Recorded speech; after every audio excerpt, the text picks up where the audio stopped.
Se il coronavirus ha messo in discussione le nostre abitudini di vita e sociali, ha anche messo in luce la necessità di un ulteriore potenziamento della sanità territoriale. È partito da questo presupposto il consigliere regionale di Forza Italia Veneto per l'Autonomia Maurizio Conte per lanciare la proposta di modifica della legge regionale 19 del 2016 che definisce gli ambiti territoriali delle USL ed arrivare per avviare un confronto regionale sulla necessità di superare la dimensione dei confini provinciali delle varie ULS e di valutarne invece una dimensione rappresentativa di territori uniformi per sistema economico, sociale e con specifici servizi di trasporto pubblico. Assurdo e dispendioso costringere il cittadino di un territorio ad andare per delle prestazioni sanitarie magari da Cittadella alla Bassa Padovana. Perché non creare un'USL pedemontana?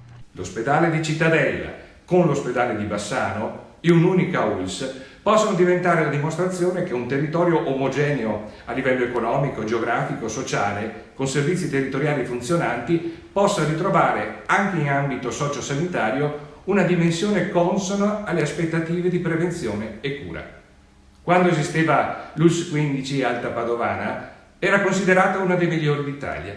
Valutiamo, insieme anche con gli altri territori di Campo San Piero e di Castelfranco, se un'unica ULS pedemontana potrà garantire ai cittadini di quest'area quella sanità di eccellenza che tutti noi vogliamo avere.